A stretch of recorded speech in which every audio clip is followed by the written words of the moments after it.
Olá, muito obrigado por vir a mais uma Masterclass da Casa da Crítica. Hoje uma Masterclass da nossa série Arte de Amar e dedicada a um tema da mais fina importância por motivos óbvios, o amor parental. Falar de amor parental implica necessariamente, também óbvio, falar dos seus desvios. Tristemente, muito tristemente, tá? O amor parental é muito debilitado, tá? Mundialmente, mas no Brasil a gente vive situações muito graves sobre isso, tá? Nós somos uma nação, infelizmente, de órfãos, tá? Entender que essa estrutura do que é o amor que deveria ser provido, do que é a perspectiva do órfão, o que precisamente é a orfandade, tá? A gente realmente não sabe. A maioria de nós somos órfãos, muitas vezes até sem perceber, tá? Por incrível que seja, nós temos que ensinar que é a parentalidade também, tá? Então, esta série tem vistas a trazer, a série Arte de Amar como um todo, tem vistas a exortar a vida boa, gente. Não são reflexões filosóficas, psicológicas e etc., meramente acadêmicas. Obviamente a gente tem um rigor em tudo que a gente vai afirmar, nós vamos demonstrar, tá? Mas nós queremos que as pessoas vivam melhor. Portanto, que elas amem. A grande questão é amar, gente. Isso que nós estamos aqui a rigor para ensinar. Para começar a falar do amor parental, vamos falar primeiro um rápido apanhado do que é o amor, gente. A gente fala muito do amor porque a gente tem uma tendência nacional a uma imaturidade. A pessoa imatura quer receber amor, ela quer ser amada. Me ama pelo amor de Deus.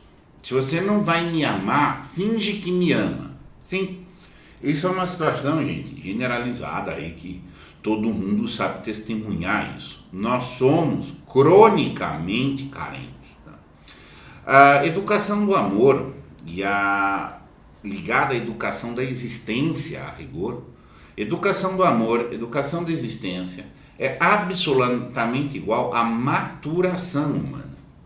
Tá? Para uma pessoa amadurecida, a questão do amor não é receber amor, mas é dar amor, tá? Como está aqui. A questão madura do amor não é como receber, mas como dar. E nesse sentido a gente está falando da arte de amar, que é o nome da série, Como Dar Amor. Na nossa questão específica aqui, do amor parental, a gente está informando, a gente vai deixar muito claro, como dar o amor parental. Pouco relevante, e isso às vezes assusta as pessoas, se é o pai que dá amor à prole, ou a prole que se dá à paternidade. Sim? O amoroso tem um problema de dar amor. O maduro tem um problema de dar amor. Isso implica dar amor para si também, tá? E, enfim, isso tudo vai ficar bastante claro aqui ao nosso cabo. Vamos falar de um conceito extremamente importante, simples, obviamente que aqui é um resumo, tá? Amar é uma resposta existencial humana. Dar amor. Por que nós devemos dar amor? Porque nós existimos. A nossa existência pede uma resposta. Nós estamos em movimento. Nós não somos causa de nós. Mas uma vez que nós chegamos, nós temos que dar uma resposta. E nós estamos dentro de um movimento. Sempre estamos em movimento. Nossos músculos, inclusive, mais importantes, ligados à situação cardíaca, situação respiratória, eles são até involuntários, eles funcionam. A gente está num domínio inercial. Tá? E dentro de uma zona que a gente tem o que fazer, que é a zona chamada liberdade. Então vamos fazer com a liberdade. Aquilo que eu posso dar movimentos. Tá? Então eu sou chamado a amar. Ou se eu não sou chamado a amar, eu sou chamado a fingir que amo. E isso se chama o drama da separação. Tá? Nós somos uma espécie que sabe que nós temos elementos naturais. Esses músculos involuntários do que eu falei aqui, por exemplo, são a nossa dimensão natural. Natureza é aquilo que é sujeito ao movimento. Sujeito põe em movimento e ela se move, anda por si, inércia. Tá? Nós temos essas dimensões, inclusive as partes mais vitais nossas são assim. Agora, então nós sabemos que temos esses elementos naturais conosco. Porém, nós sabemos que isso é insuficiente para nós. Nós transcendemos a natureza. Há um senso humano em que nós viemos da natureza, que a gente quer voltar à natureza, mas não consegue. E a gente tem uma tensão, isso nos gera uma tensão de existência. Nossa existência é tensa, e essa tensão pede um jeito de ser canalizada. A única resposta adulta é o amor. É o que nos dá um senso de fusão. Na mística cristã, por exemplo, nós vamos chamar de comunhão. Ou você participa da comunhão, ou você está excomungado. Num cenário em que você não está em comunhão, em fusão, tá? Você está num desamparo. E há muitas modalidades de falsos amores. Quem não ama, finge que ama, nem que finja para ele mesmo. Tá? E são amores que mais ou menos até resolvem, por alguns instantes, essa tensão do drama existencial. Então nós temos um elemento natural, propriamente involuntário, e temos uma dimensão sobrenatural, que é a nossa vontade. O que a gente faz com a vontade? O que a gente faz com a liberdade? Vontade, liberdade, livre-arbítrio. Aqui se coloca o problema. E nós vamos dar respostas razoáveis, ou vamos dar uma resposta concreta, adequada, que é amar. Porque nós temos uma ânsia de imortalidade. A gente não quer morrer. A gente não quer morrer. Nós tentamos nos manter vivos, sempre. Nós tentamos exercer uma vocação de imortalidade, tá? E às vezes por jeitos absurdos, tá? Então isso aqui é uma explicação comum a qualquer problemática do amor. No amor parental isso é um pouco mais saliente, como eu vou deixar claro, tá? Então nós temos uma ansiedade simplesmente porque nós existimos. Existimos, nós estamos ansiosos. Vou morrer, vai acontecer, eu estou separado. É torturante essa situação de estar separado. Eu vim da natureza, mas eu não caibo mais na natureza, mas eu também, que rumo que eu vou dar? Que rumo eu vou dar? O rumo maduro, nós falamos, o amor. Agora, nós vamos ser bombardeados das hipóteses dos falsos amores. Aqui existe uma ordem de gradação de falsos amores. Tá? O primeiro falso amor de que a gente pode entrar é um vício escapista. Eu estou desamparado, não estou integrado, não me sinto fusionado, não me sinto em direção, então eu roubo as possibilidades de direção. Um vício escapista. Eu vivo num mundo ilusório, completamente. A droga, por exemplo, é um caso muito grande disso. Eu já fico sozinho, o drogado vai se isolando, ele se isola e num movimento que de certa forma ele se isola de si. Qual é o jeito que o drogado usa para enfrentar o desamparo? É ele esquecer dele mesmo. Ele se afasta não só do mundo, não só da luz, da luz possível, do ser, inclusive de si. Tá? Então é um vício escapista, ele toma uma decisão, vou escapar da realidade. Esse vício pode ser das maiores maneiras possíveis. Normalmente o vício tem um elemento de prazer. Tá? Ele tem um prazerzinho com o vício. E nos níveis de maturidade muito baixa, gente, as pessoas acreditam que prazer e felicidade são equivalentes. Exato. Se ele está tendo um prazerzinho, isso alivia aquele senso de desamparo e ele fica exercendo, quero mais prazerzinho, quero mais prazerzinho. Então, essa é a estrutura do vício. E quando o cara lá consome a sua droga, faz o seu vício, ele até tem um alívio dessa ansiedade existencial. Só que isso dura pouco. Dura pouco. Pois os transes orgíacos, gente, orgias mesmo. Orgia não quer dizer necessariamente orgia com aspecto sexual, com a prática de orgia, um suruba, como prática sexual coletiva, não necessariamente. Quando você fala em orgia nesse sentido amplo, você está falando numa estrutura de vício escapista, mas coletivizada. Claro, pode ser uma orgia de sexo também, mas não necessariamente apenas. Tá? Nas sociedades primitivas, os ritos orgíacos eram uma forma de equilíbrio social. Tá? Você faz os ritos orgíacos. Existe um transe. Por essa estrutura do transe, é colocado um prazer, é colocado a pessoa sobre um transe orgíaco, ela tem uma suspensão dessa ansiedade existencial, que dura pouco. Dura talvez um pouco mais do que um vício escapista, mas há um alívio da ansiedade existencial e volta. Representantes que a gente tem hoje nas sociedades contemporâneas do transe orgíaco, o carnaval, o funk. O funk é manifestamente um transe orgíaco. O camarada vai lá, tá? Ele tem um prazer coletivizado e no qual ele vai ter uma ilusão de fusão. Todos ali estão muito solitários. A balada, gente, a balada, ao seu modo, é um transe orgíaco. Tá? São uma estrutura de divertimento, tá? Coletivizado. Mas não é a única diferença que vai ter entre os transes orgíacos, tá? E o vício escapista é a individualidade e a coletividade. Tá? Depois você vai ter aqui onde estará a maior parte da população. A maior parte da população, tá?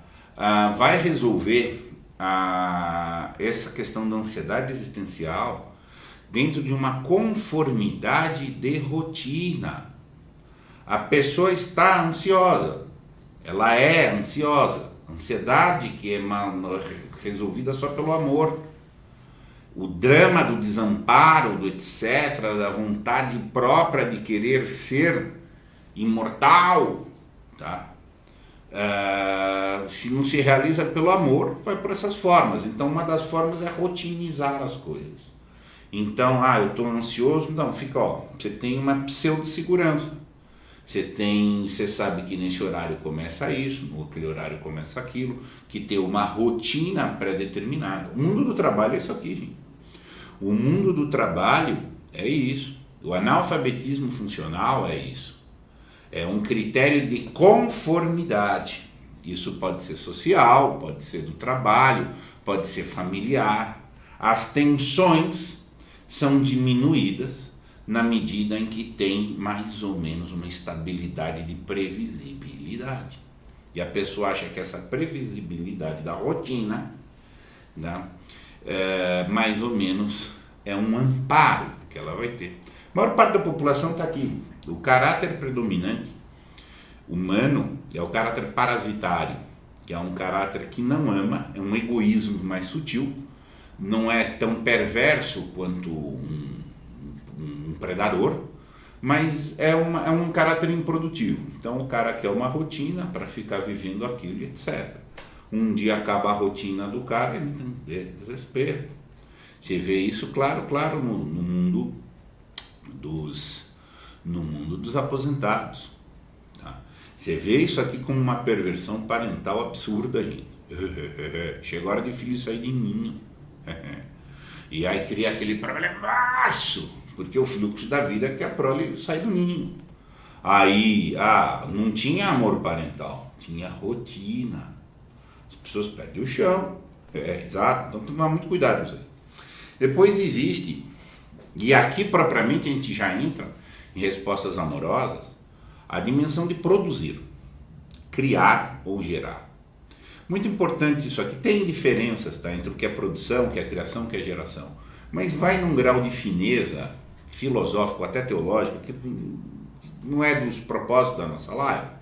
Mas produzir, o que precisa ser claro? Tanto produzir, quanto criar, quanto gerar, não é trabalhar. Trabalhar é pouco, produzir é muito mais. A vasta maioria das pessoas trabalha, gente. Todo mundo tem que trabalhar. Pouquíssimas pessoas produzem. São coisas bem diferentes. Tá? Por exemplo, o trabalho é o trabalho de rotina. Inclusive, na cultura do trabalho, a regra da gestão do trabalho é a regra por conformidade, é a regra por estabilidade, é a regra por o compliance que se fala hoje no mundo do trabalho, tá? Rotiniza todo mundo trabalha porque é uma dimensão material. O analfabetismo funcional aqui, gente, que é maciço dentro desse país, é isso, todo mundo trabalha, ele funciona, ele não significa. Produzir, tá? É muito mais do que isso. Produzir tem semântica, tem objetivo, tem uma geração de valor novo, vida, aconselhamento da vida, condições para a vida. A quem produz algo e produz-se, cresce de nível. Tá? Há uma progressão. Eu sou causa de efeitos. Porque eu gero efeitos, eu produzo. Criar, gerar, produzir. Procriar está aí. Fica óbvio que é uma via áurea de amor. Procriar, no sentido de gerar a vida, tá? É, obviamente, uma forma áurea de amor. Não é a única, mas sem ela, nenhuma outra forma de amor pode haver. Tá? Dar à luz a prole. A luz, tem que prestar muita atenção nisso. Nós damos a luz como um objeto indireto para ela. Ela é destinatária, a prole. Sim. Num primeiro momento, o amor, como essa resposta existencial, ele não é mero afeto. O afeto pode ser rotina. O afeto pode ser só um escapismo. O amor é uma dimensão necessariamente sobrenatural. Tanto que eu dou a luz, que é uma dimensão metafísica, transcendental, a minha prole, que é também material, que é orgânica, que está aqui. E eu dou-me a prole. Eu dou a prole, entrego a prole ao divino, ao transcendente, tá? E eu me entrego a prole. Isso conduz a que eu me dou a luz. É a minha contribuição à luz, tomada a luz no sentido muito amplo. De tal maneira, é a minha rota de transcendência. É a minha ânsia, é a solução da minha ânsia de imortalidade. Eu fui causa desta prole e me entrego a ela é o meu efeito que permanece. Tá? Isto efetivamente é o sentido próprio de amar. Todo amor tem que ter uma métrica transcendental. Não pode ser tratado na dimensão do horizonte.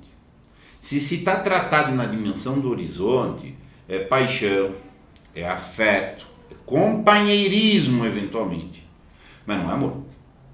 Pode até ter relações extremamente justas dentro do nível do horizonte, tá? Mas não são amorosas. O amor demanda muito mais do que a justiça. Alguns comentários aqui.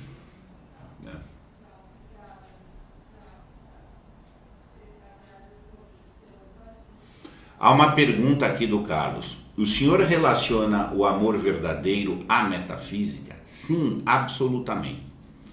Do ponto de vista horizontal, físico, material, o amor é um nonsense. Tem nenhum sentido. Do ponto de vista apenas físico, ou do horizonte, como se chama também, o amor seria uma irracionalidade absoluta. Todas as concepções de amor envolvem dar. Dar a prole à luz. Dar-me a prole. Estou dando. Dando. Tá? Fora de uma dimensão metafísica, dar empobrece.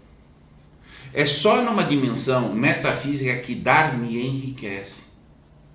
Por que eu vou dar e vou ter menos? Esse é o raciocínio do egoísta. O cálculo egoísta é exatamente isso. Eu vou dar, eu vou ficar com menos. Por que eu vou ficar com menos? O primeiro princípio propriamente natural, físico, pois, é um princípio de preservação. É proteger. É um ego meu, quero defender o meu. Tá? E eu fico aqui me defendendo. A vasta maioria das pessoas vive nisso. Tá? A vasta maioria das pessoas vive nisso.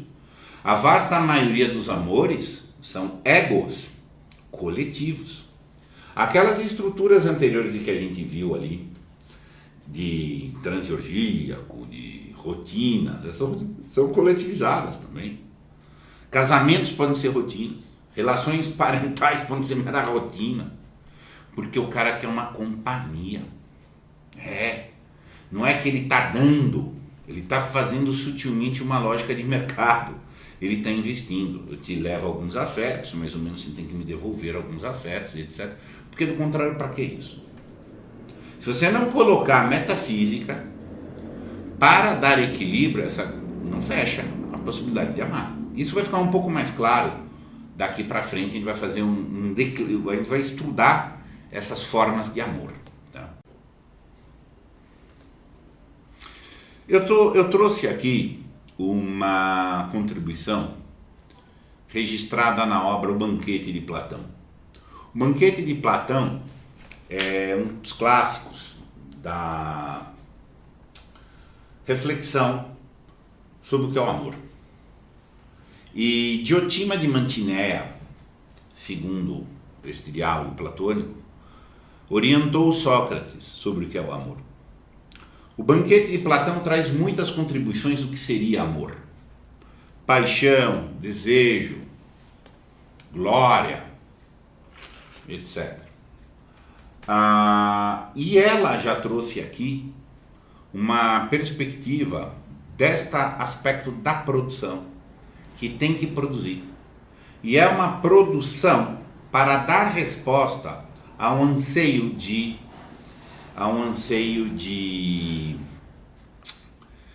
imortalidade. Tanto que logo depois na obra que Diotima faz isto, vai vir uma evocação da beleza, uma contemplação do belo transcendente. Tá? Enfim, Diotima dizia a Sócrates: você já observou em que estranha crise se encontram todos os animais?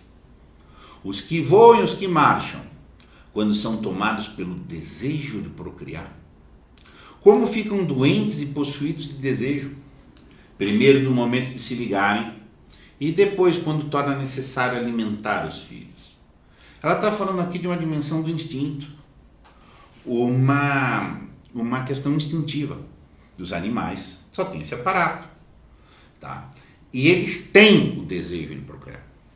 Tá? Tem esse desejo. Tá? Até os animais.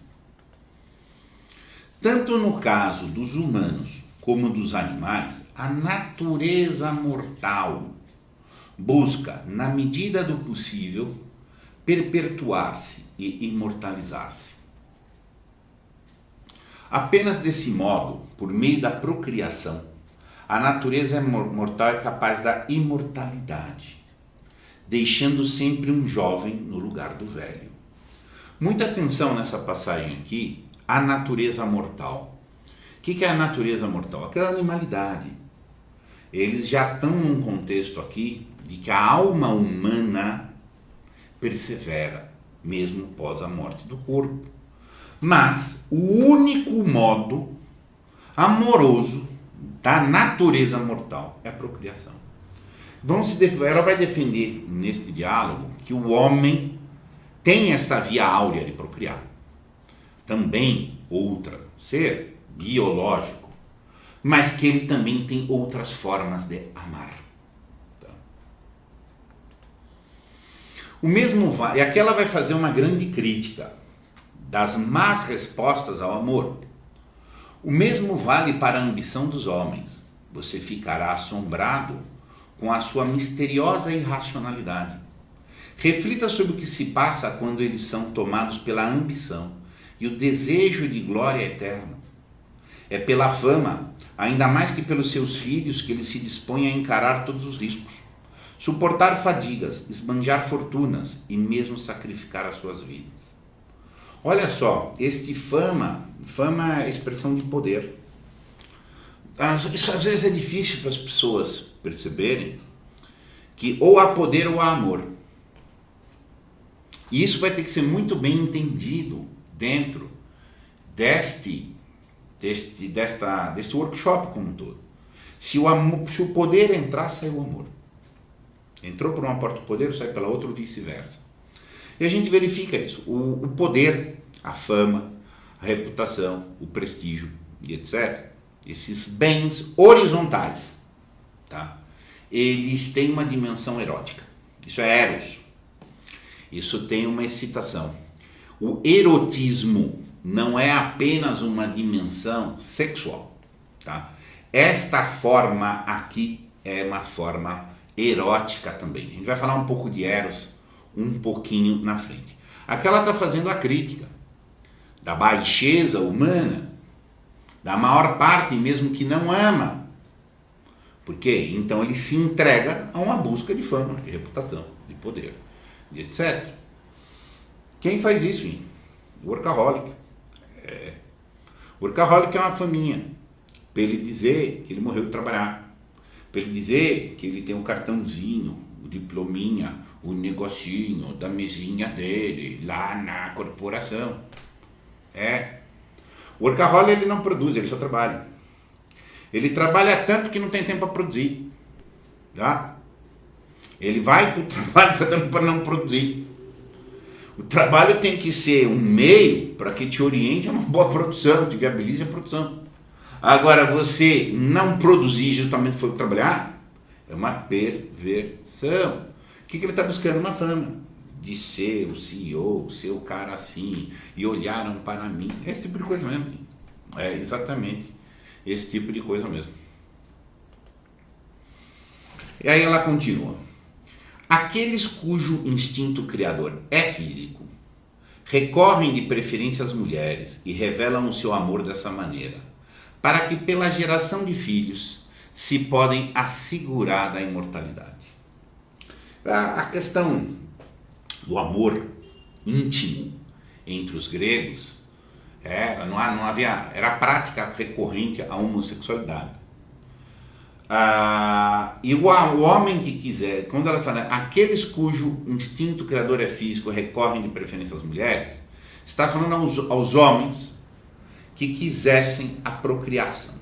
A obra aqui, eu estou tirando dentro de um contexto, ela contextualiza aqui que é o amor físico dos corpos que nós temos e que alguns desenvolvem um amor, tá, de uma outra forma de criação, de uma criação espiritual. Tá? Ela vai louvar este amor do corpo. Muitas vezes o pessoal lê Platão de uma forma exagerada, como que o corpo não é necessário, como que a dimensão cultica, a preservação da matéria é necessária. Isso é uma forma exagerada de ler. Há uma defesa de Platão pela supremacia dos bens espirituais. O que não quer dizer que você tenha um desprezo, tá, da dimensão material. Nós vamos ver isso aqui quando a gente tiver Eros. Eros não necessariamente toda a dimensão erótica é má. Somos erotizados, somos seres eróticos. Não, o erotismo, tá? Eros é filho da miséria e da abundância. Você pode ter na dimensão erótica a miséria aprisionante e uma abundância em que você converge isto para uma progressão. Tá? E aqui ela vai mencionar o seguinte: existem alguns cujo instinto criador se aloja na alma e que desejam procriar não pelo corpo, mas espiritualmente, gerando filhos que são próprios da natureza da alma, conhecer e dar à luz. Ela está fazendo aqui uma exortação aos filósofos. Em geral é próprio da natureza procriar a sabedoria e as virtudes, cujos progenitores são os poetas e os criadores fecundos. Ela está falando aqui de filósofos, de dirigentes, de grandes sábios, de grandes místicos.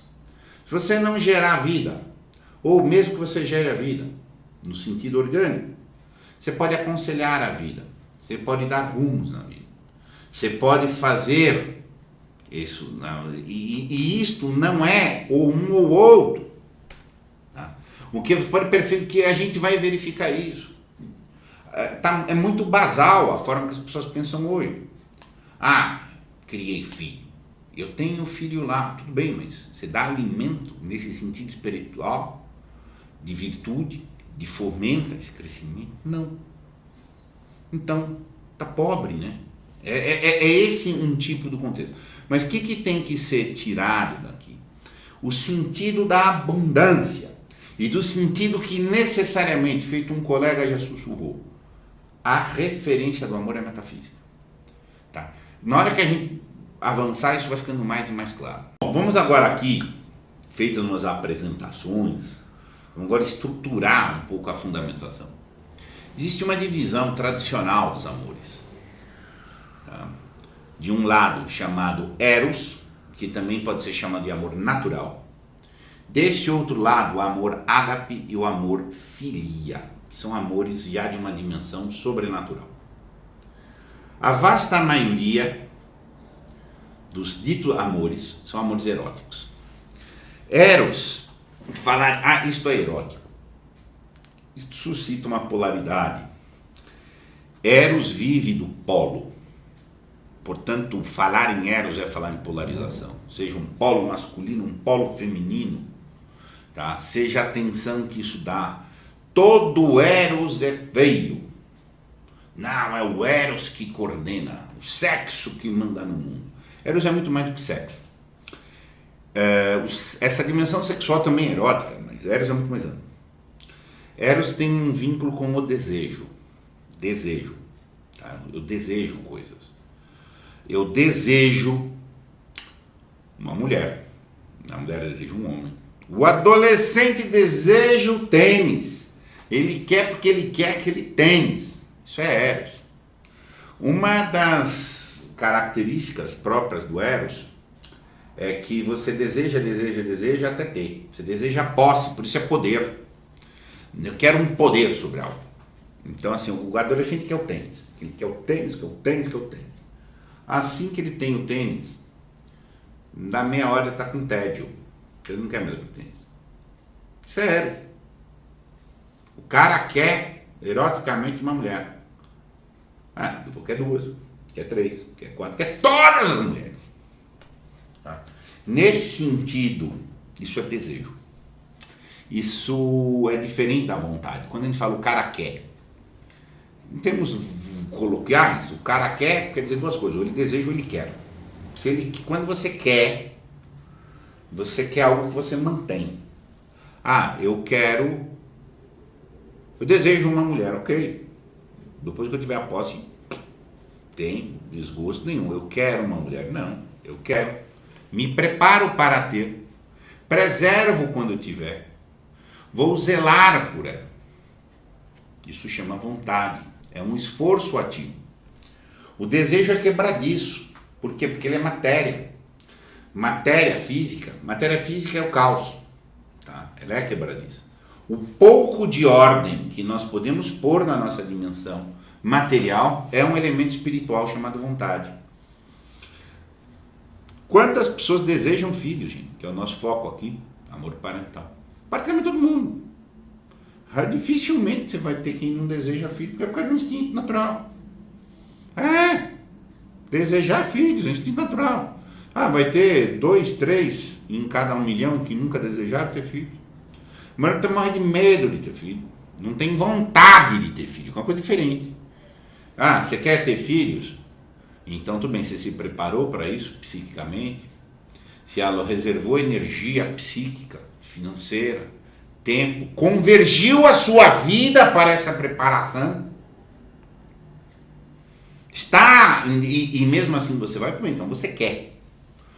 Se vier um filho deste jeito, eu acolho. Se vier um daquele, eu não acolho. Então você não quer, você tá entendendo? Você nunca quis, você desejou. E aí na hora que depois tem a consequência desse desejo, é muito terrível. Então o Eros é nosso. Todos nós temos desejos amplos.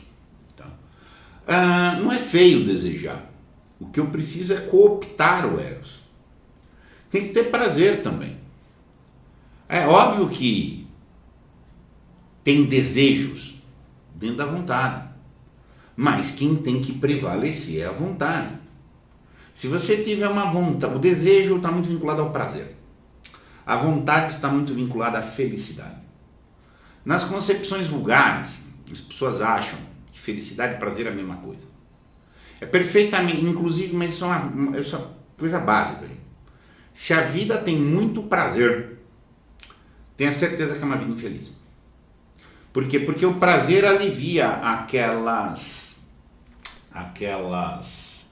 dimensões de que a gente falou antes, do estado de desamparo, do peso, só que é por pouquinho. Tá? A felicidade é um estado em que, mesmo com desprazer, eu consigo me manter ativo. Uma pessoa feliz pode fazer sacrifício. Uma pessoa feliz pode fazer sacrifício. E o sacrifício não afeta. Vai ter filho e você acha que não vai ter sacrifício? Você vai ter filho e você acha que não vai ter trocentos problemas? Mas mesmo assim você segue feliz, porque tem. Tá? E não é por isso que o mundo desabou. Tá? Quando as pessoas não constituem uma estrutura de vontade, que no limite nós somos vontade, ela precisa ficar com zero, se ocupando. Prazer. E quando a pessoa está com uma vontade constitutiva, ela tem menos necessidade de prazer. Não quer dizer que tem que matar os prazeres, não, gente. Mas tem que administrar bem isso. Aí nessa dimensão sobrenatural, nós temos o ágape e o filia. Ágape é o amor a Deus, ao divino, ao transcendente. Não vem aqui, esse termo ágape ou filia pode ser aplicado na mística cristã, mas não depende da mística cristã. Isso aqui é teologia natural, gente. Isso aqui você vai pegar já, inclusive, do paganismo, da teologia natural. Você vai pegar isso. Isso aqui vai em qualquer tradição. Chame você Deus, o que for. Deus, mas o que tem que colocar aqui é o divino, o transcendente, para que essa estrutura se verifique. Você tem que ter um amor à luz, como a gente falou lá. Se esse amor à luz, ao qual eu dou o filho, e eu me dou indiretamente porque eu me dou ao filho, se realiza, eu vou praticar um amor filia bem dirigido. Esse amor filia é um amor ao filho ou é um amor particular. Ágape também é chamado de amor indeterminado e o filia de amor determinado. Eu sou o professor. Eu posso desenvolver um amor filia aos meus alunos, e como de fato eu tenho. Só que eu posso direcionar um aluno para cá, direcionar um aluno para lá. Eu posso querer ser envaidecido por um aluno. Eu posso querer assediar um aluno. Posso tudo. Isso é ter essas perversões. Que são perversões de poder. Um mestre, um aluno, um chefe, um subordinado. Nos casos de assédio, que a gente sabe, são formas de amor. Ou de perversão de amor. Para que essa relação direta entre duas pessoas, no horizonte, não descambe para a perversão, você tem que ter o elemento agápico. Por quê? Porque eu não tenho vínculo. Se eu amo, se eu amar o meu filho, se o professor amar o aluno, o vínculo com esse aluno é inexistente ou secundário.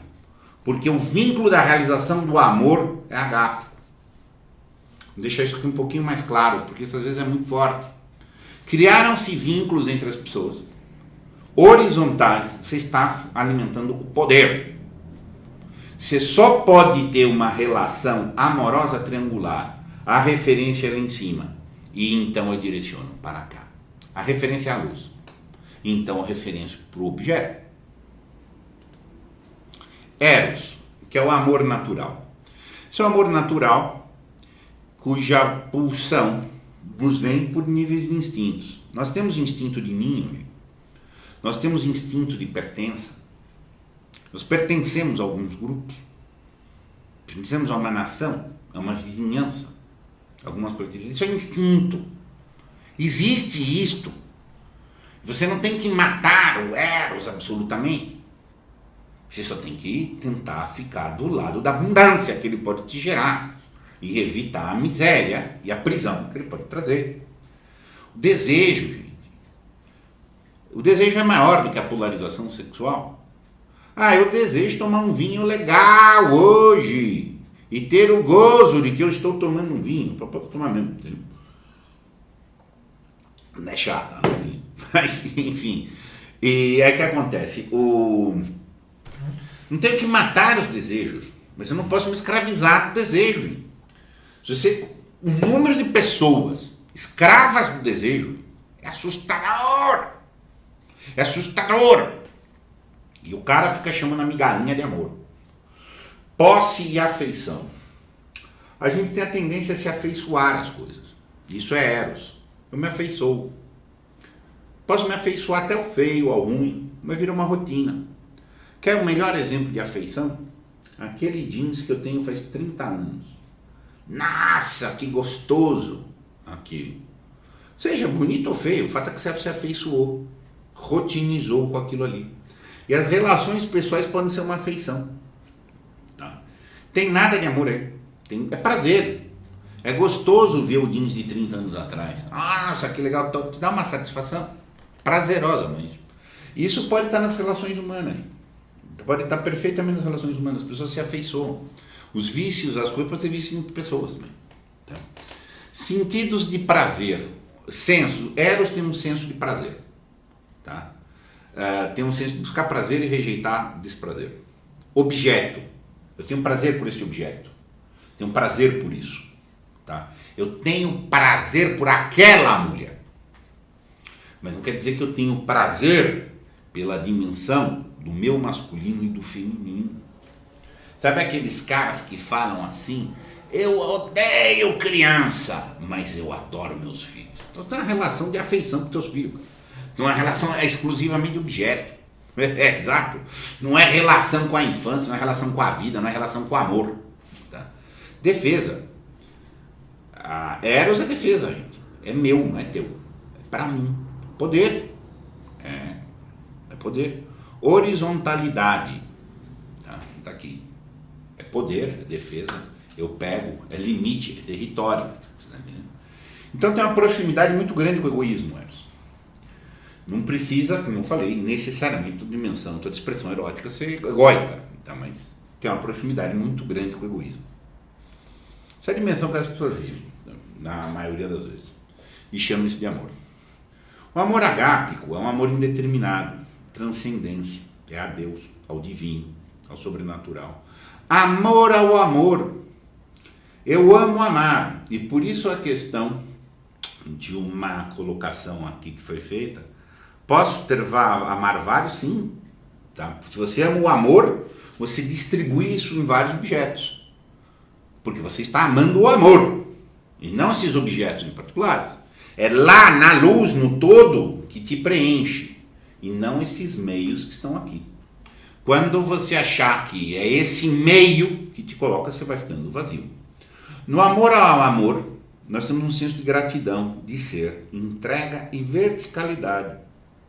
Eu tenho que amar, por quê? Porque eu sou grato. A gratidão que está no amor agápico é a com a qual eu vou devolver nos bens, nos objetos determinados, sem abusar. Você não é dono do filho. Se você estiver no horizonte, você é dono dele, eu que te criei. Então você é um perverso. Você criou o filho para a luz. Eu não tenho que dirigir o meu aluno para o meu capricho. Eu tenho que dirigi-lo para a luz, para ele ser inteligente, para ele produzir, para ele fazer. Se o meu filho chegar para mim e falar, me abusa. Se chegar um aluno aqui, me abusa. Não, não posso. Não tenho vínculo com você. Não é por você, meu bem. Você é um beneficiário de um amor que eu tenho com Ágape. Mas não é, se for um vínculo meu e teu, é uma relação de poder. Porque eu tenho uma gratidão que transcende a você. Eu não posso te atender num pedido desse. Então há senso de gratidão, de ser. Eu não posso abusar, não pelo medo de que isso, não porque você não gosta, não, porque eu não posso. Quando o pai exige respeito do filho, o filho vai lá e desrespeita o pai põe um limite. É questão do pai tolerante. Não, é para o filho. A paternidade tem que ser respeitada. O pai e mãe tem que ser honrados, independente desta minha pessoa. Eu não tenho que amar o meu filho meramente porque é meu filho. Eu tenho que amar. Se eu amo também o meu filho. É óbvio que vai ter mais características de afeição, vai ter características maiores com o meu filho que com o do vizinho. Mas tem que ter um senso razoável de eu amar tudo. Do contrário, perverte a educação do seu filho. Do contrário, assim, vai te incutindo que o teu filho é seu aneco, é tua propriedade. Tá? E aqui é propriamente a dimensão espiritual. Transcendemos isso aqui. Eu e você transcendemos isso. Filia. Filia é determinado. Constituído o amor ao amor. Indeterminado. Uma posição de gratidão geral com a minha existência. Então eu vou direcionar objetos de amor. Tá? Vou direcionar objetos de amor. Eu posso querer casar e exercer um amor conjugal antes de conhecer meu noivo, minha noiva. Eu necessariamente vou decidir ser pai e mãe antes de conhecer meu filho e saber tudo que ele vai trazer. Tá? Mas aí eu vou levar a concretude, porque não é aquele objeto que me determina amar, não, é ágape. Tá? É um senso de dever. Esse dever é um retorno, uma distribuição. Eu estou distribuindo a ágape. Tá? Vocação, a minha vocação é a expressão filia de algo ágape. Vocação, gente, é uma forma de amor. Vocação é você exercer a missão espiritual que você tem. Ponto. E realizar isto no mundo. Então, ágape é o fundamento para que o amor filia seja possível. Se não tiver ágape, essa relação entre amor e amado vira egoísmo. Necessariamente. Ela vira uma questão de poder, de posse, de afeição, de eros, de desejos e coisas assim. Caráter triangular do amor. Estamos vendo aqui pais, ágape e os filhos. O pano de fundo é a dimensão do espírito, gente. Dimensão espiritual. Isso é amor. Todos estamos orientados para a luz. Tá? Se tirar a luz, acabou o amor parental. Que é o que acontece, gente. Que é o que acontece na vasta maioria das vezes. Vai desenvolver possessividade, vai desenvolver inveja, vai desenvolver competição, vai desenvolver isso e etc. Tá? O amado é beneficiário do amoroso. Se não triangular, sem a triangulação de ágape, o amado é um vinculado do amoroso. Isso que os autores modernos vão chamar de relação simbiótica. Pode um ficar parasita do outro. O analfabeto funcional é isso. Ele é um vinculado a quem decide. É um vinculado ao dono. O masoca não vinculado ao sádico. Tá? Por quê? Porque não tem a triangulação. Eles não estão orientados para cima. O beneficiado tem que ser beneficiado para ser por si. O filho é meu beneficiado do pai, para deixar o ninho e bater a asa. O aluno tem que ser beneficiado pelo professor, para quê? Para ser autodidata. O paciente tem que ser um beneficiado do médico, para ter saúde e não depender mais. Quando não tem a triangulação, a tendência é da dependência. E aí fica o jogo das pessoas se dependerem. O amado contribui e vai embora. Porque ele vai mesmo. O amado vai embora. Beneficia o amado. O amoroso tem que deixar beneficiar o amado para o amado ir. E se fazer o menos necessário possível. Por quê? Porque os mecanismos eróticos, os mecanismos de poder, os mecanismos de afeição vão fazer o vínculo ficar uma tensão ao vínculo. Não quer dizer que teu filho fez 18 anos de idade, tem que chutar a bunda e falar nunca mais volta. Mas não dá para deixar marmanjão dentro de casa. Hein? Não dá para deixar as pessoas psiquicamente dependentes. Você está entendendo? E isso, a estrutura de dependência, é por isso que o poder é dependência.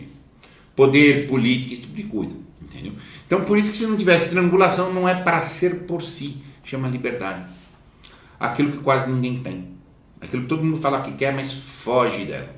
Da importância. No amor, ocorre o paradoxo que dois seres sejam um e, contudo, permaneçam dois. Isso. Estou fusionado, mas nós somos dois. Isso é paradoxal.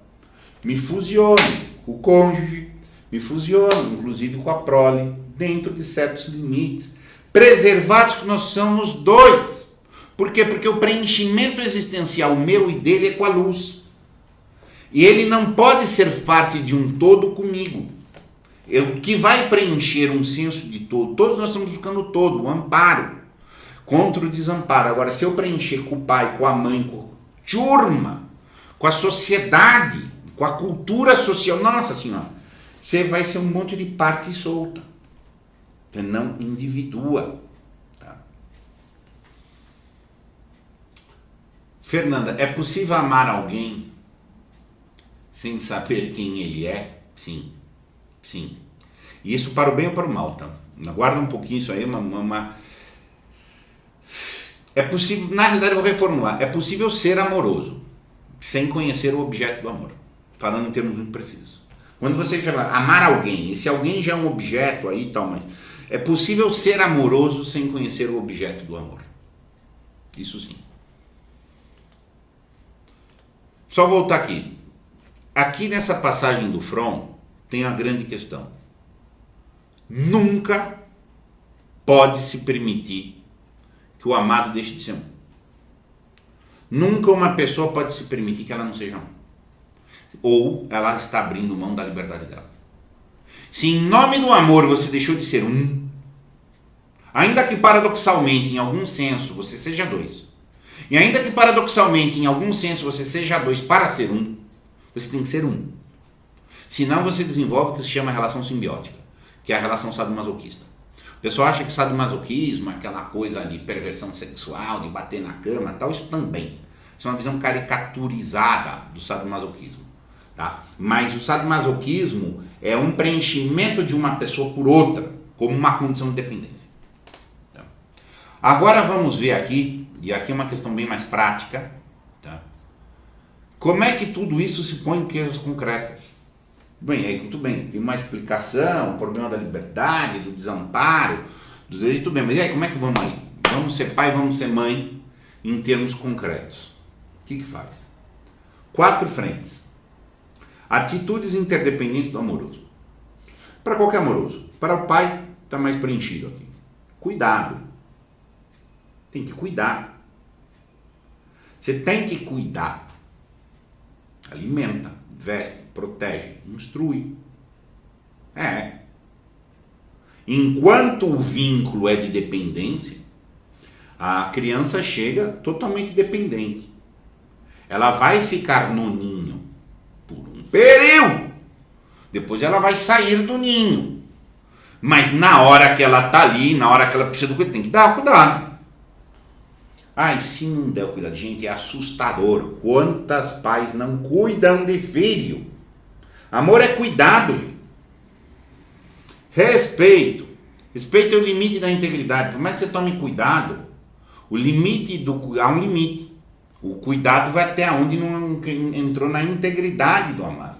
O que é a integridade do amado? É ele continuar sendo um. Ele tem que continuar sendo um. Ainda que ele receba os cuidados, ainda que ele esteja acolhido no seio íntimo. Mexeu com o problema dele ser um, dele ficar dependente, dele não poder voar, bater as asinhas para a luz, fica difícil. Isso chama desrespeito. Responsabilidade. Aqui a grande questão, a grande questão do efeito egoístico do amor. O amor é uma doação. Eu vou dar a vida, vou dar a minha vida, vou dar cuidado do meu tempo para alguém. Mas o que eu ganho? Você se prepara para isso. Você sobe na maturidade. A responsabilidade é uma preparação. Você quer? E aí tem a ver com a pergunta que a colega fez. Eu posso amar alguém sem conhecer alguém? Sim. Você pode ser amoroso antes de conhecer o objeto do amor. E normalmente você já vê isso pela responsabilidade de se preparar. Você quer viver o amor conjugal, você se prepara para ter a força do amor conjugal antes de conhecer teu cônjuge. Na hora que você tem uma força para exercer o amor conjugal, você vai bem escolher o seu cônjuge. Mas se você depender de encontrar um cônjuge para daí dizer que então eu vou me preparar, então isso chama romantismo. Frágil. A chance disso dar certo, olha, joga na loteca que tem mais chance, tá? E, enfim. Você vai ter filhos? Você se preparou para ter filhos? Você se prepara quando eles são pequenos, como você vai ser quando eles forem adolescentes? O que você cresce para ter a prole? É difícil ganhar $1 milhão. É muito mais difícil ensinar seu filho a ganhar $1 milhão. E quando você precisar ensinar seu filho a crescer, a ter virtudes, é você que cresce. Expressiva parte dos meus alunos do curso de Trivium, expressiva parte, isso não era um público pensado no início, mas é um público que vem porque chegou a prole. E aí ele se sente responsável por ser um exemplo. Ele se sente responsável por ser uma pessoa intelectualmente ativa. Ele se sente responsável por ser uma pessoa com fala articulada, por ter postura. Por quê? Porque agora a prole veio. Eu preciso me preparar. Eu estou assumindo eu vou responder bem. Tá? Teu filho tem que se preparar para ter filho de ter. Quando teu filho for menor, você está se preparando quando for maior. Ponto, é óbvio. Devia ser exercido. Aqui é uma questão que veio o conhecimento. Nós nunca conhecemos o amado. Porcamente nós nos conhecemos. Imagina nós não conhecer o amado. A maioria dos amores é amor com a ilusão. Em todos os níveis. A maioria dos amores é amor com a ilusão. Além do que devia ser. Sabe aquele cara, aquela mulher, aquele homem, que tem uma visão, está casado com uma ilusão, uma imagem que ele criou do cônjuge. Aqui não quer dizer que é o cônjuge. Muito comum, gente. Mas é muito comum. O cara acredita piamente que todas as meninas podem namorar maloqueiro. Mas a filha dele não. Todas no mundo podem, mas a filha dele é diferente. O cara acha que o filho dele é especial. Né? Ilusão que ele está criando. Ele acha que o filho não tem defeito nenhum. Por quê? Porque é filho dele. Então, assim, você está fomentando uma ilusão. Você está projetando um amado que não é o amado. Só te põe num mundo de ilusão que vai te desapontar e que você não vai conseguir ajudar quem teu filho verdadeiramente é. Você não conhece o amado, nem a priori, mesmo a posteriori você não sabe muito o que vem, mas você tem que fazer um esforço para conhecer. Por quê? Porque o amor é objetivo, o amor é uma decisão. É uma decisão de manter a constante do cuidado, do respeito, da responsabilidade. Não invado o cara, mas eu tenho que tentar ajudar. Para que essa decisão tenha estabilidade, eu tenho que fazer um esforço de conhecimento. Mas é um esforço. Mas assim, eu achar que eu tenho que conhecer para saber, então você tem que projetar, cara. Você não se conhece sequer. Se quer se conhecer, nós nos conhecemos, mas nos cabe fazer um esforço de autoconhecimento. Você está entendendo? Comentários aqui. Que o sujeito gostaria que o outro fosse, sim, mas isso é a maioria das relações é assim. O cara casa achando que casa com uma pessoa, o cara vai ter filhos projetando os filhos quem são, tem todos os elementos contra a projeção dele, mas ele continua mantendo aquela bendita projeção. Ele vai continuando numa ilusão. Ele não ama o filho que ele tem, gente, ele ama a ilusão que ele montou. E aí ele fica reclamando, porque o filho não fez, ou porque não sei o quê, porque não colocou na projeção dele. Daí esse cara é autocandidato para fazer uma barbárie, que está aí todos os dias, tá? Que é a barbárie dele projetar. Eu projetei que meu filho vai ser advogado, eu projetei que meu filho vai realizar o sonho ABC. Teu filho é ele, cara. Você tem que conhecer quem ele exatamente é. Se você não conhecer quem ele exatamente é, você não consegue se bem preparar para as demandas que sejam concretas dele. Por sua vez, você não vai bem respeitar, você não vai bem cuidar. Tudo isso aqui, gente, gira junto. Faltou um desses pilares aqui, tá? Você já está entrando numa atitude de perversão do amor. Esse quadro aqui é válido para qualquer forma de amor. Mas na questão do amor parental, gente, isso aqui está muito fácil de ver. Tá? Aqui vamos ver o seguinte. E os descumprimentos das atitudes do amor? Se não tem cuidado, o que tem? Gente, é o pior do mundo. É o abandono. Se não cuidar, abandonou. Abandono, gente, é a pior lesão psíquica possível.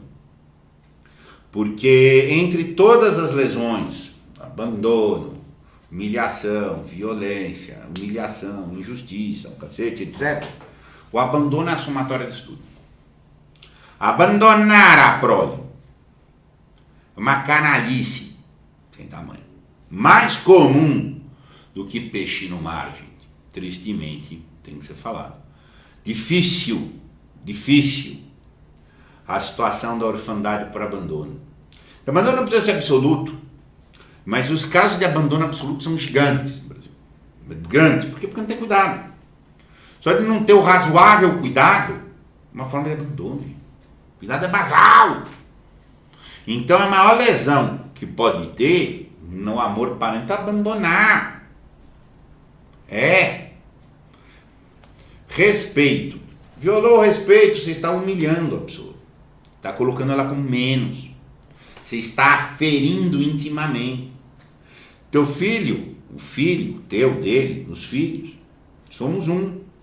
Não pode entrar numa zona íntima do filho. Claro, tem que discernir uma situação aqui. Dele, da personalidade, das coisas. Gente, na nossa cultura o desrespeito é uma coisa manifesta. Olhar coisas, extravasar intimidades alheias. Saiu queimando, sabe? Nossa senhora, pai e mãe narcisista aqui tem demais. O que manda é o poder, é assim que é. Em situações injustificadíssimas. Entendeu? Responsabilidade. Você não cumpre a responsabilidade, você é um leviano. Você está deixando as coisas chegar e não se prepara. Ai, descobriu que tem que pagar a faculdade quando o filho já é adolescente? Puxa, você é um ignorante, você é um leviano. Porque sempre teve essa questão. Você deixou para reclamar lá na frente, mas você não preparou. Ah, mas você tem a prole, mas não tem nada preparado para ela. Nem consigo, nem com as situações. Você simplesmente vai levando. Você não corre na frente as necessidades manifestas que vão acontecer. Necessidades materiais, psíquicas do seu preparo. Você não maturou, você não refletiu. Vai deixando acontecer para ver como é que vai vivendo o dia a dia. E conhecimento fica na ilusão, gente. Ah, você tem ou não tem, você não ama, cara. Você se ilude. Você cria uma ilusão e casa com a ilusão. Só que essa não é ilusão. Nossa senhora, como a gente está vivendo isso. Tudo isso aqui a gente está vivendo um monte. Abandone, é assustador. As invasões. Nossa senhora, quando você começa a estudar esses assuntos, às vezes você descobre que foi invadido em coisas que não tinha percebido antes. Sutilmente você tinha entendido, mas você vai ganhando clareza disso. Pessoas levianas, coisa todo mundo leviano no Brasil, gente. Coisa todo mundo leviano. Então o conhecimento do cirúrgico. Então assim, você vê como é que o amor é raro, gente. Isso aqui é para toda forma de amor. Se a pessoa não é cuidadosa, não tem uma conscienciosidade em respeitar onde eu posso ir, onde eu não posso ir, qual que é o limite, se eu ocupo disso, me preparo para frente e vou ter a humildade, a busca de conhecimento para ser humilde, ver a coisa objetivamente, você não ama, cara. Ficou fácil agora a gente ver que quase ninguém ama. Nós somos perversos enquanto sociedade. Tá? Então é assim, é uma questão muito, muito, muito dura. Tá entendendo? Não é questão só da sociedade brasileira. Somos perversos enquanto humanos. Bom, o que é muito importante nesta aula, e para você entender o tema, tem que entender uma estrutura geral do amor. Se tirar a transcendência, tem tudo e um pouco mais para que a relação fique pervertida. As pessoas nem conseguem pensar nesses termos mais, em grande escala. As pessoas acham que ter filho é um problema de conseguir pagar conta e pagar boleto. Mas não conseguem compreender um pouco mais. As pessoas, há uma dessensibilização com respeito à questão dos limites, com respeito à responsabilidade, com respeito ao conhecimento mesmo. A gente está se iludindo. Nós normalmente nos iludimos. Uma pessoa que ama tem progressão. Por quê? Porque eu estou amando. Eu tenho um filho, necessariamente eu tenho que ser mais inteligente. Necessariamente eu tenho que trabalhar mais. Necessariamente eu tenho que ser mais virtuoso. Por quê? Porque eu tenho um filho. Filho é outro amor. Vai dizer Platão, lá na primeira definição de amor. A primeira, que pode ser muitas vezes melhorada. O amor é aquilo que nos impulsiona a ser melhor. Nem que seja para impressionar o amado. Eu estou amando, eu quero ter virtude para eu crescer, para cuidar melhor do meu amor, para conhecer melhor o meu amor, para o amor me reconhecer também. Tá? Agora, se você vê as pessoas não têm progressão, ele está parado no processo de rotina, ele quer rotina, não tem amor, gente. Isso mesmo. É isso aí em todos os níveis. Agora no amor parental você verifica isso. Você verifica isso no amor parental.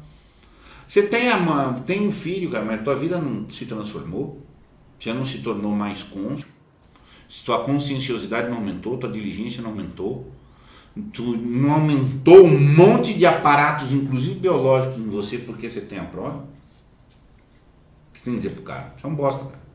Literalmente, você é um bosta. Né? Desculpa a expressão chula aqui, mas é um bosta. É um cara que tem um filho como um bicho. Tipo, ele vai levando a vida.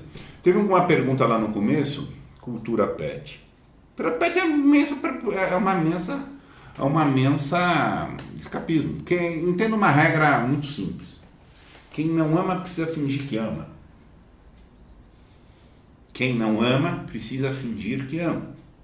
Então, por que o amor? Até as pessoas argumentam, é melhor o cachorro porque o cachorro não trai. Claro, você quer poder, você quer controle. Um cachorro é mais possível de ser conhecido do que um ser humano. O ser humano você não conhece. O temperamento do cachorro você já sabe. Eu quero um cachorro brincalhão, vou comprar da raça X. Quero um cachorro não sei o que, da raça tal. Quero não sei o que, porque o temperamento dos animais é sabido. Pela raça. Nem pela espécie, é pela raça. Então o que acontece? Você tem maior conhecimento. Então você tem maior conhecimento, o que você tem? Você tem controle. O amor é se sujeitar ao descontrole. Um ato de liberdade que te expõe, não sei onde vai parar. Não sei onde vai parar. E por isso que é para os fortes. Amor é para forte. Eu não sei onde vai parar. Me garante que o meu filho vai ter essa qualidade e eu vou ter. Não me diga. Você faz isso com o cachorro. Você já sabe a raça dele. Sabe a raça. Então, não sei o quê. É nesse nível de coisa. O cara transfere, não tá amando, ele finge que ama o bicho. Sou mãe de pet, mãe dos meus bichinhos. É um imbecil, tá entendendo? Tudo bem que você tem esses bichos. Não tem que matar a cultura de pet, dizer que todo mundo cultiva pet. Não é isso a questão. Se isso é a centralidade afetiva, se você joga aquilo com cara de maternidade, com paternidade, enfim, é uma idiotice sem tamanho, tá entendendo? O que distingue um pai que ama do que finge que ama em termos de atitude? Aquelas 4 atitudes que a gente falou. Mas tem que tomar muito cuidado. Tem uma forma fingida que é chamada bondade ilícita. Que o pai toma cuidado com o filho. O cuidado é a forma mais visível. Tem cuidado ou não tem cuidado? O cuidado é muito visível. E o cara quando quer fingir e não ser, ele dá muito cuidado, só que ele desrespeita. Isso se chama bondade ilícita. E esse desrespeito às vezes é muito sutil para você perceber. O pai tomou conta do filho, educou, cuidou, pôs na escola, zelou, viu o que estava fazendo, foi afetuoso com o filho, só que mandou uma conta. Sabe o que quer? Eu quero que você exerça essa profissão. Era o sonho do pai. Aí ele põe um filho para exercer o sonho dele. Olha que perversão. Ele deu cuidado. Só que não dá respeito. Às vezes é difícil você sacar essa zona de respeito. Sogra invadindo casamento de filho. Isso daí, ó. Mas assim tem mais peixe no mar do que sogra aporrinhando vida de filho. Ir lá brigar com a nora, fazer confusão, não sei o quê. Desrespeito. Imenso desrespeito. Mas pode ter dado cuidado. Pode ter conhecimento. Pode ter se preparado para alguma coisa. Então assim, faltou um daqueles eixos ali, é difícil agora. Então você vê nas situações concretas, tá? Você vê concretamente uma situação para dizer, olha, aqui tem perversão, aqui não tem perversão, é complicado. Isso tem um problema mais grave ainda, tá? Às vezes, alguém pode se sentir invadido, se sentir descuidado, sem que realmente tenha acontecido. Então, a coisa é muito assim, isso aqui é um curso, um programa, tá? Isso aqui é um curso, é um programa de um panorama. Não pode usar uma ideia de curso, de um programa, de um workshop, de uma masterclass, como orientação psicoterapêutica também. Pode te ajudar a elucidar uma coisa aqui, dar uma clareza ali, mas não confunda, porque na situação concreta cada coisa é uma coisa. Tá? A psique humana é muito heterogênea. E quando o órfão é pai, ele que foi abandonado, eu falo aqui abertamente, tá?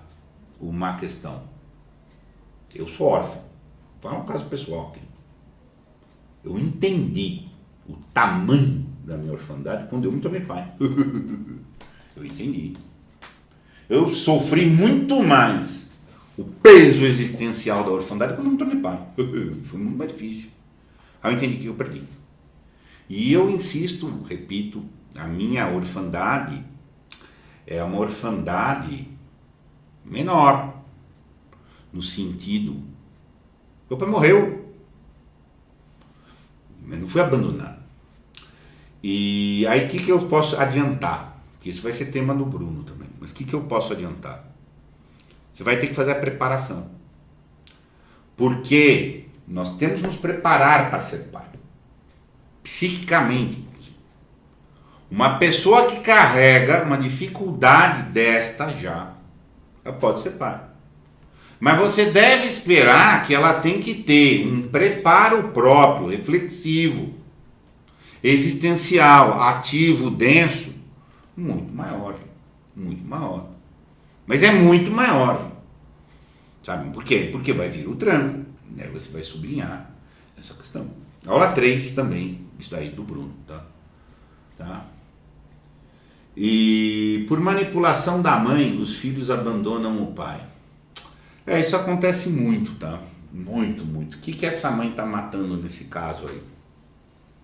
A luz. Por quê? Isso é um pouco aula 2. Porque o pai, a função paterna é necessária para a liberdade acontecer. Toma materna. Quando você está tirando a dimensão natural paterna, você está tirando o seu filho, está dificultando o caminho do seu filho para aquela individuação de quem está falando. Isso vai ficar um pouco mais claro na aula 2, tá? Mas, enfim, é um desrespeito à integridade do menino, do filho, da filha, que tem uma tendência dissociativa maior. Por quê? Porque o pai é mais necessário para que aquela integração de individuação seja maior. Se você debilitar mais aquilo, você deixa uma dissociação maior. Então, imenso desrespeito, acima de tudo, ao menor e à luz. Ponto. Tá? Muito obrigado e até o encontro 2.